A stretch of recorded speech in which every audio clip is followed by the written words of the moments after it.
Welcome to PhotoshopUser TV, brought to you by the National Association of Photoshop Professionals. And now, here are your hosts, the Photoshop guys.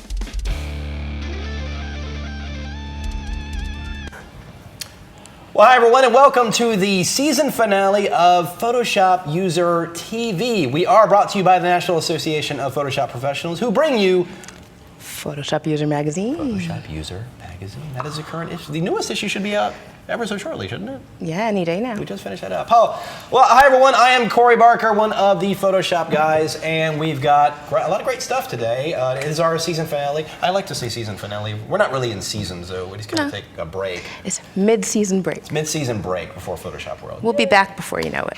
Absolutely. And I am joined today, of course, by the Photoshop girl, Jessica. Hi, Corey. How are you? I'm good. How are you? I'm liking the hair. Thank She's got the you. hair and the necklace. She's got the whole thing happening here. She dressed it up for the show. All right. And of course, over in the weather station, naturally, is Mr. Pete Collins. Hi, Yep. Pete. Hey guys, how's it going? Good to be here. How are you? I'm doing pretty well. Yeah? Are you ready? Weather pant. I can't even say it. Can't today. even say it. That's why I'm over here. The weather patterns are nicely forming over the Photoshop World region that we're going to be talking We about seem in to just a follow little the bit. same pattern every I know time. it's pretty cyclical. Anyway. All right. So, before we dive into things, we of course have another Peach Pit. Did I say Peach Bit? Peach Pit book deal right here on Kelby TV. It's an e-deal. It's a great one. It's for this Neat. book right here, the Sports Photography from Snapshots to Great Shots by Bill Frakes. You see that right here? And you can get this. The ebook price is actually $19.99, but the Kelby TV price with 40% off is $13.99. And you go to peachpit.com/KelbyTV and use the coupon code KelbyTV. That offer ends on August 15th. Be sure to take advantage of that. It's a big deal. It's a good book. And we've had Bill Frakes is on Kelby Training as well. So he's done a lot of great stuff. So. It's a good book. It is indeed. All right, so let's kick things off. I believe Jessica has something on her screen ready to go. I'm eager to see. I do. It's a quick 2-minute tattoo. A 2-minute tattoo? Okay. Yeah, just a simple way to fake a tattoo in Photoshop, and a couple of people have asked how to do it. Of course, you can get really intricate. In a future episode, I might show how to turn a photograph into a tattoo, but this week we're just doing some vector art that I'm going to pull in from Illustrator, but you could, of course, bring it in from another Photoshop document if you need to. I've just gone into my Illustrator document and selected one of these sugar skulls and copied it. We're going to switch back over to Photoshop and paste. First, we'll use this woman's shoulder just to show the easy peasy way. Scale this smart object down.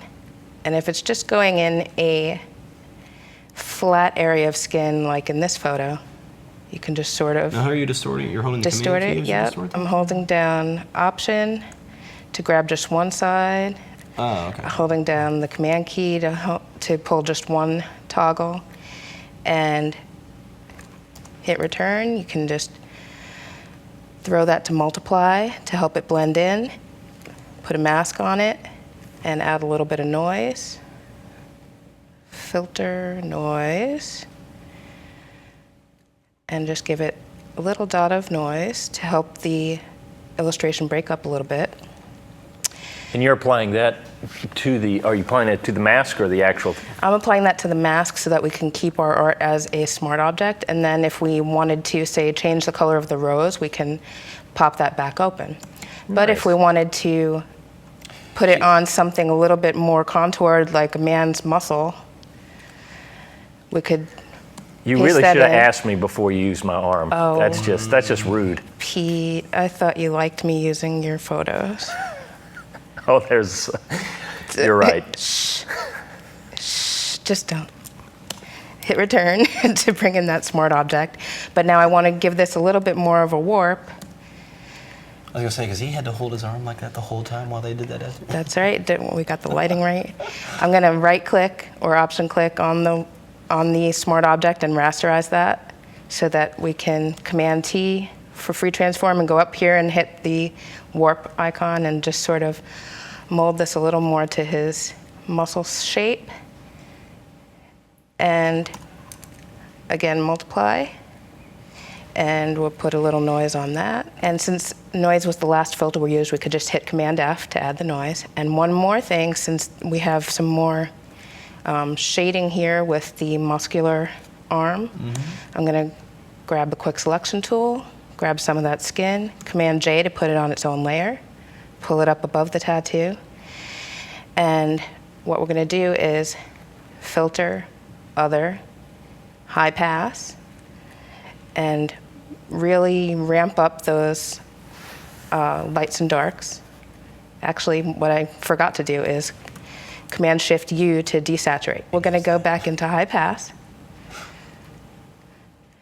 really ramp up those contrasts in the high pass, make that a clipped object to our tattoo, but change it to hard light. How did you make that clipping path real quick? I did Option or Alt click between the two layers. There. And you'll see the little icon if it's coming up on screen. Sometimes we just get the arrow on screen, sorry about that, but you should see a little arrow and box that'll show that you're clipping that to that so that you're not getting that contouring everywhere, but just on the shape of the tattoo. But you'll see without it, it looks sort of good because we warped it, but then with that extra hard light layer that has gone through the high pass, we get that little extra bit of the muscle tone in there. And of course, if you wanted to put it other places on the body, let's go back to our woman. You could sort of wrap it around with warp and then mask out the areas that you don't need. Let's disable that for a second. See, this comes out over the skin, even though I've warped it, but now pop, that's a just girl mask that it did out. A little too much partying in Mexico one. Yeah, I mean, especially getting two of the same tattoo. Why would you do that? But 2-minute tattoo. That is awesome. Thank you. And the fact that in that first one you did, isn't the skull still an Illustrator Smart Object? It is. So then if we wanted to change the color of the rose, it's the big one that's still a Smart Object. We could just double click on the Smart Object icon and grab our pink, do select same fill color, and just, change that to any color we want. And of course, that being the cool difference between a regular Smart Object and a Vector Smart Object, an Illustrator Smart Object, because that it doesn't open it up in a new Photoshop document, but rather it opens it right back up inside Illustrator, That's which is right. a great feature. Now, if they would just do that with InDesign Smart Objects, because it's still, I'll bring type in, like a title of a book. They didn't do that in CC? No. Well, not yet. Anyway, maybe in a couple weeks. Who knows? It's constantly updating. It is constantly. Yes, it is. And we'll talk about that a little bit later. Well, see, that's why I love watching other people work, because I then go, man, I haven't thought about that. You know what I would have done with the arm to get the shadow and stuff? I would have dodged and burned or painted in the shadows. Never would have even, never even thought about making the selection, throwing it up on top, the high pass. But it makes perfect sense once you do it, and I'm just like, of course, why haven't I been doing that? Yeah, well, the dodging and burning, you'd have more control to do it to your liking, but that's the super quick way, is to just pop that skin tone up on top and use the shadows that are already there. I think we're constantly pursuing that most forgiving way to achieve something, so we can come back to where, if we want, you go there in a straight, start altering the pixels, dodging and burning, and then you have to be committed to what you're doing. Otherwise, you have to start all over again. So, well, Pete, you have something, please. Yeah, Pete. Yeah, well, I was going to give you two drawing tips today. And the first one is, if you're wanting to use Photoshop, I use it for all my drawing, because I've gotten lazy when I get my sketchbooks out, is I don't have undos and I don't have layers. I hate that. And it really drives me crazy when I get to a certain point drawing in my sketchbook. I'm like, oh, I just want an undo. And it helps that I have the wonderful Cintiq at my disposal to play with. And what I want to do today was talk to you about, if you're wanting to start drawing things where you're creating caricatures or cartoons or whatever, one of the things you're going to want to be able to do is to replicate the look of whatever you're drawing in multiple times, multiple iterations. And so let's say, for instance, you needed to learn, or you wanted to draw a monkey. Well, what happens is you kind of have to start playing around with, all right, how am I going to draw this monkey? Am I going to draw it very specifically, or am I going to figure out a way kind of to give me a base or a bare bones to drawing this monkey that I can do quickly and over again? And so what I ended up doing with most of my animals is I'll start sketching away and figuring out kind of the bones of the animal, and then I figure out a way to make it easy to replicate over and over again. Let me show you what I mean by that. If we jump over to my computer, I figured out that if I take, and this is kind of a hybrid monkey. Don't any of you naturalists out there that will then go, well, what, this isn't the certain type of monkey that lives in Africa or whatever. I don't know. This is my own monkey, so you know. It's not a monkey, it's an ape. Yeah. So what happens is I wanted to get it down to the very basics of just being able to draw a few circles and give you a monkey reference there.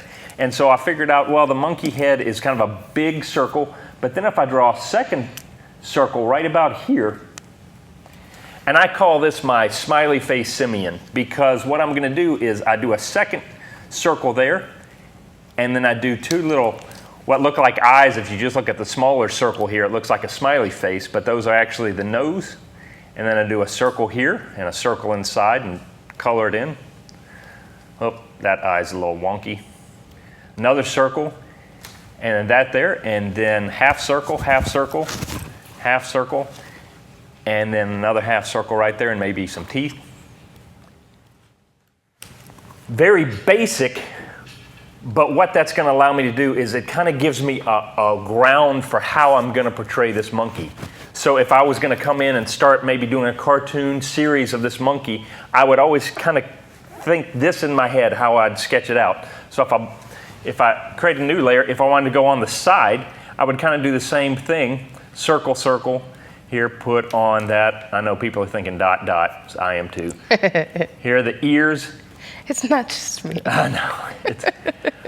But so that's how I'm beginning to understand the shape of the monkey that I'm going to use over and over again. And oftentimes you can create an easy picture of one animal, just one direction, one angle. But if you can figure out the basis for how to draw it in multiple angles, that's going to help you create a consistent story.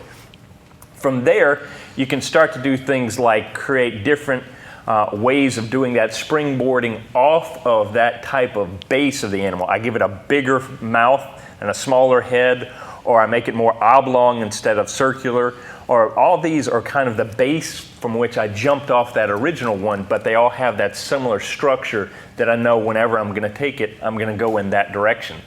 And so you can see I get to a point where I get pretty comfortable drawing different types of monkeys, and then when I have a project where I need to draw something with a monkey in it, you can still see it's got kind of that basic circular function to the head, but it gives me something that I feel more comfortable drawing the monkey just spur of the moment, because I've really delved into what the head of the monkey can look like with these easy shapes. As a matter of fact, I use those same shapes to create those monkey shapes in Illustrator or whatever, and I can make some neat three-dimensional monkeys very easily. The second thing I want to say real quick is think about Photoshop as your super sketchbook. Oftentimes when I'm in a sketchbook, I have to draw out the whole scene right there on the sketchbook. Well, when I'm working on a scene in Photoshop, I actually think almost like a compositor. I create elements separately on their own pages. You know, I want a big screen to work on. Say like this dragon, I started sketching it out. And this was actually just straight from my iPad, but then I bring it in and I clean it up. I start getting some good details, but then I finally finish up by adding all these little nuances, details, and then I bring it over into the final image over here. This is actually the dragon over here has just been laid in like everything else. Neat. So when you're drawing in Photoshop, don't think that you have to do it just like you've always done it in a sketchbook. Think about it maybe in elements that you can work in more close, bigger pictures and bring it in just like any other elements you would somewhere else. And just let Photoshop be your super tool for drawing. I just love it because that's where I live now. I'm always thinking, oh, I'm going to draw this over here, and then I'm going to bring it in. It can certainly take you places those normal sketchbook certainly can't. Pete, I got to tell you, I'm surprised. It being Shark Week and all, I'm surprised you didn't draw a shark. I know, I should have. I don't think any of us did a shark. How did we miss Shark Week? I actually think of it until just now. Maybe I'll have to play with a 3D shark. While you're doing your thing, I'm not even going to be listening to you. I'm going to be drawing a shark over here. How about that? Oh, we might see a shark before the end of the show. All right, let us do this. Let us take a quick break while Pete starts on his shark. I've got a quick tip coming up. We got a few more things, and we'll be right back. Get the world's best photography, lighting, and Photoshop training at PhotoshopWorld. It's 3 non-stop days of real-world training where you can get personal attention and unlimited access to the world's top instructors in Photoshop and photography. When you attend, you'll have chances to experience hands-on live shoots and workshops. This is the must-attend conference for photographers and Photoshop users. Register before August 2nd and save $100. Sign up today. Photoshop World, the world's best Photoshop and photography conference. Well, hi everyone, we are back, and as you just saw the Photoshop World promo there, we've got another great addition to Photoshop World, and it's not an instructor. No. It's actually every single Photoshop World attendee gets the Creative Cloud for an entire year. That's awesome. It blows my mind. It's Yeah, such and it's not just such a Photoshop, great it's the perk. entire cloud, everything, yeah. Mhm. It's such a great perk. Yeah, absolutely. I mean, that alone almost makes the trip worth it. I mean, Sure. Pete, anything? Sorry, I'm working on the his sharks. Sharks. Come on. No, listen, we are amazed that this thing has come about because it really does cover the cost of coming. You can go, well, depending on how your boss is, you can either go, hey, I'm going to go do this and I'm going to bring back a subscription to Adobe CC, or you can say, hey, I needed to buy this anyway, so it's going to give me a free ticket to Photoshop World. Absolutely. It's just, this is an incredible deal. It adds a tremendous value to it. And of course, with everything else that's going on at Photoshop World, you definitely want to find that out. Find out more info at PhotoshopWorld.com. And you can see all the list of instructors. We're going to be there. It's just a month away now. That's right. So, if you're watching this show now, you unfortunately missed the early bird special. But do take advantage of this. It's still a great offer. So be sure to check that out. There's the site right there. Yep. And even if they registered 3 months ago, they still That's get right. it. I mean, we get a lot of these questions. Everyone who attends. If you have already registered for Photoshop World before this deal came out, you will most certainly get the Creative Cloud as part of your registration. Even if you fly out and meet us in Vegas and buy the 3-day pass right there, if you attend the whole conference, you get Creative Cloud. Absolutely. It's pretty cool. So every single paid Photoshop World attendee will get Creative Cloud. Can't say it enough. All right. With that, I'm going to jump right into my tutorial because I've got something cool in 3D. I have to finish the season. 3D. That's just crazy talk. And it's kind of a subtle little plug for my class at Photoshop World. I'm doing creating motion graphics in Photoshop CC. It's a lot of great new stuff. In addition to the 3D features, there's a lot of great animation features and motion graphic features and video capabilities in this program. But in this one, I just want to show you something. This is a feature that actually is not necessarily brand new to Photoshop. It's actually been in here quite a while, but it's tended to be forgotten because early on, back in CS3, when video features or 3D features first came out, this feature wasn't all that, it was a bit clunky. But now it works pretty well. So here it is. I've got this image of this hallway, and you really want to make sure that when you do this, it's to a shot that's pretty centered like this. If you're going to take a deep perspective of a hallway or a tunnel or something like that, you want to make sure you're in the center as much as possible. This I got lucky and actually found on Fotolia.com, and it works really well for this. So what the first thing I'm going to do is go to Filter, and go down here and choose Vanishing Point. We all remember Vanishing Point. We all remember it because we were so excited when it first came out, and then nobody used it. Because it did a lot of really cool stuff, but it's just like people were like, yeah, it's really cool, but I don't know what I'm going to use it for. So, but here is something really cool. All right, so here inside of the Vanishing Point panel, it automatically grabs the grid tool. Now what you want to do is create a grid, basically trace a grid over every wall of this room. Now I'm going to start with the side wall here and just click and just... The reason I'm zoomed out because I'm going to have to come outside the screen here or outside the canvas area to get to the entire wall here. Now once I draw that, I want to maneuver these control points until the grid turns blue. Right now it's red, so it's not going to really work. Right, so there. So now the grid turned blue. And now it's an accurate perspective. So now, let's zoom in a little bit. I'm going to hold down the Command key and click on this middle handle way back here in the back, and this is going to drag out the back wall of this 3D room. And then, again, Command click, let's zoom back out again, and drag out here to get this wall. Now, it missed a little bit of the top and bottom, so let's just move that up and down just a little bit there. I'm going to reselect that back wall. Again, Command key, click and drag, and that brings out this grid plane. And then lastly, we'll do the top grid plane. So now, I have a grid drawn over every single wall of this room. So now, here's the cool part. I'm going to go up here, and it's all too obvious where this feature is. You see this little tiny icon right here? right there. You click on that, and you tell Photoshop, return this as a 3D layer to Photoshop. So select that, and then go over here and click OK. And it's going to think about it. It's going to decide whether or not it wants to do it. Here's where my computer would crash. And voila. Now, it appears as though nothing has really happened. But if I go and grab my 3D tool, and let's actually make sure we have 3D layer selected here. There we go. And I'll select current view. Now, I'm going to grab my slide tool and click and drag up and down, and look. I can move through the hallway. That's so cool.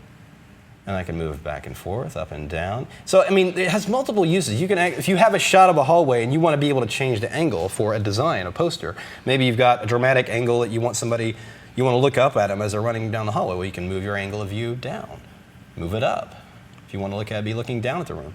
But here's another cool part. This is what I really like about this. So I've got the 3D object created. I'm going to position my view, and I'm just moving the camera in a sense. I'm not actually moving the scene itself. So I'm going to position it right about there.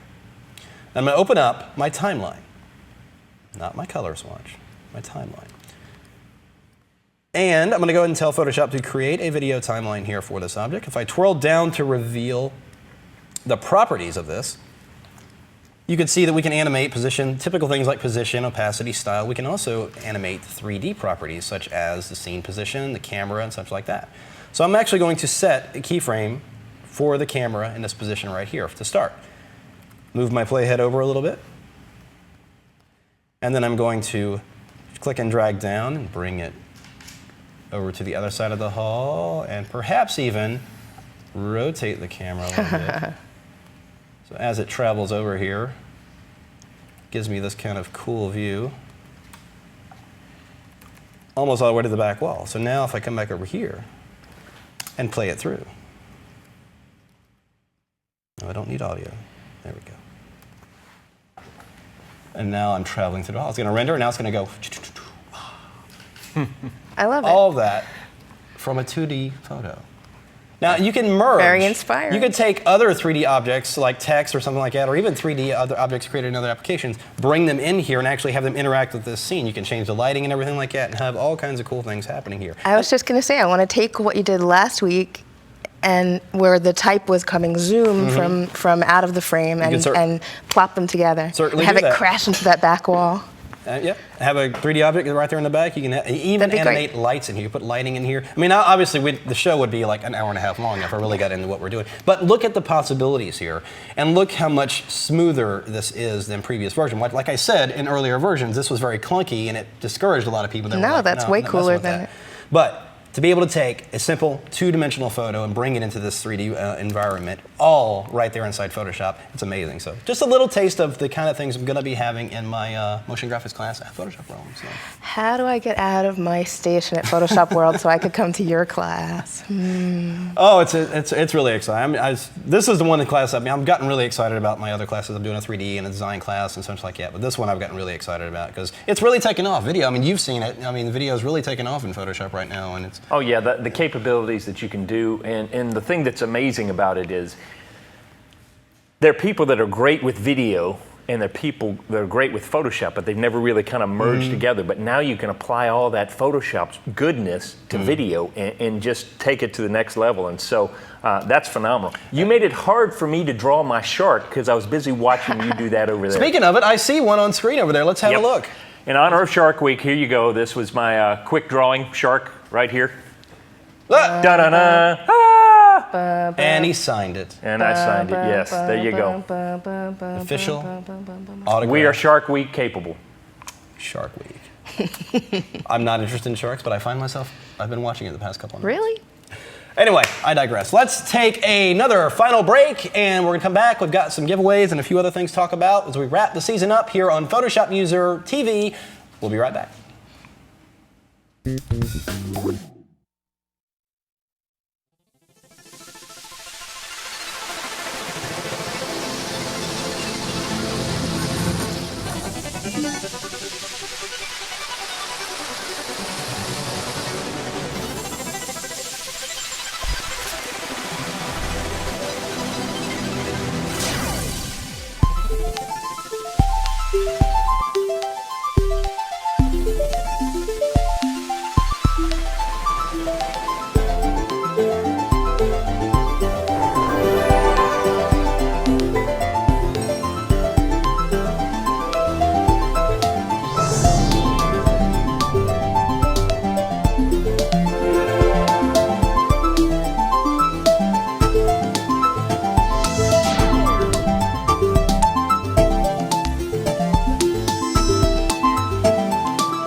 Well, hi everyone, we are back, and as you just saw, Wacom is another vendor at Photoshop World.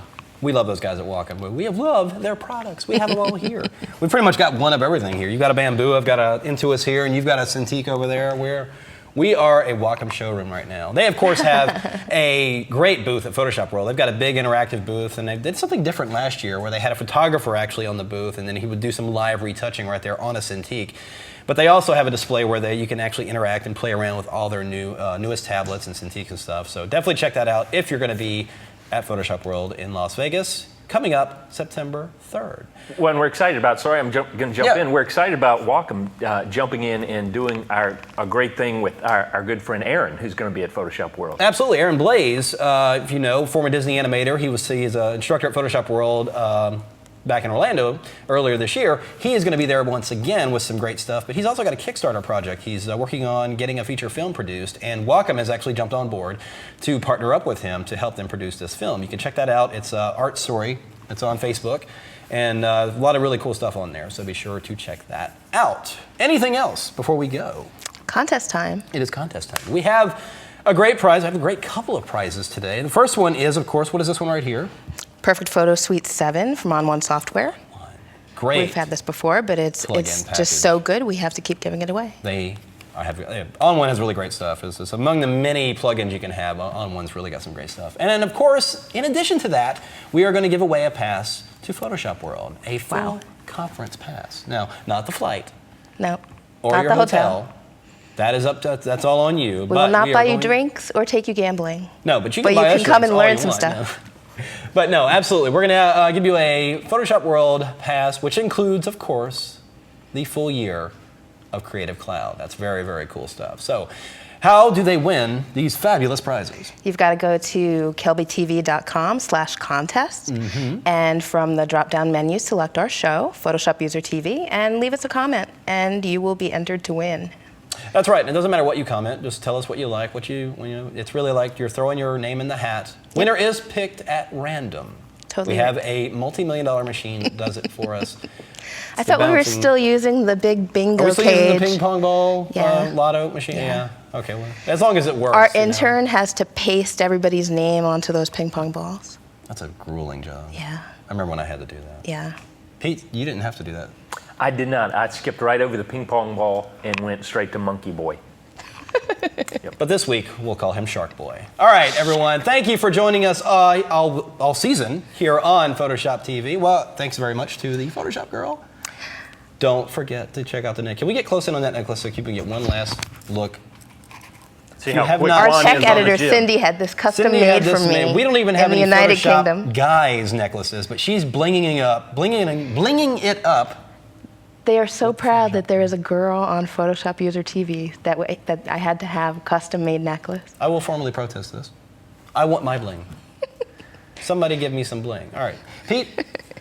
That's it. Hey, by the way, since it is Shark Week, I decided to, if you look, I had, in the spirit of Shark Week, I had to give a little blood and guts and gore. That was because a diver got too close. So, in honor of Shark Week, that's why the way I'm going to finish this season, taking a bite out of humor right here. Bye, guys. Thank you so much. I will leave you with this. I don't swim in the ocean, ever. That's their house. They don't come in my house and swim around. I'm not going in theirs. All right, thank you, guys. We'll see you next time here on See you in September. Photoshop TV. When? September 17th. I think we're back. Yep. It's my son's birthday. Oh, all right. Easy to remember. Good deal. All right. Till then. Cut you off. What? See you next time. See you in September. There you have it. Photoshop User TV. Photoshop User TV. Bye, guys. We'll see you then.